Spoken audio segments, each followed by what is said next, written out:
ساعة waxay soo jeediyay oo igu kalifay inaan video duubo oo idin soo hor fariisto wax kale maaha waa xanuun iyo dhibaato aan dareemayo caaw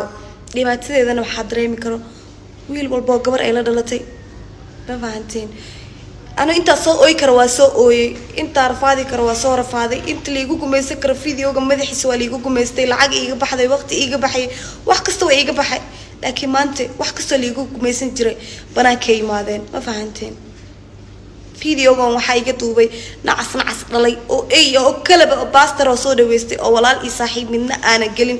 oo Ibrahim la dhaho videogan waxa iga duubay biyo waxa igu daray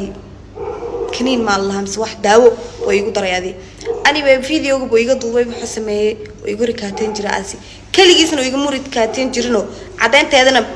magaalada Muqdisho taala hore baa u xiray nimanka ma fahanteen hal nin baa iga duubay oo laakiin niman baa igu rikaateen jiro u dirdiro saaxiibadii ah ma fahanteen anyway farxan qarole lagu dacbeeyay waa la xiray cid taqaano hatta hadiis marka imaadayna caaw waa arkay videogii wareegay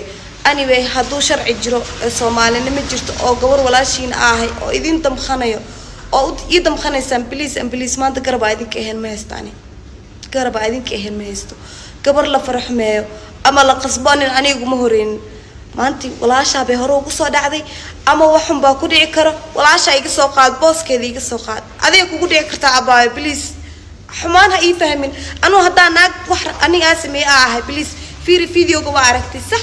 videoga naag raaxaysanaysa diracna ma wada registerna ma wada ilaahay baa kugu dhaarshay hadaa kalaamba been sheegay ilaahay bay jeeday halkan sama uga makaco ma fahantiin videogan markii hore liigu rakaateenay dad badan baa marqaati ka ahay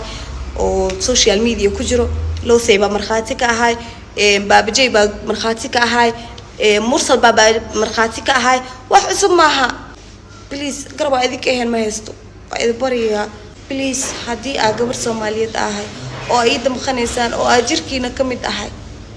please adika garab idinka baahanay garab idinka ahaan ma haysto mustaqbal baa leeyahay hooyo ina noqdo rabo ubad aad dhalo hooyaday sharafteedii maanta ina kor u qaado wiligeey waa jeclaa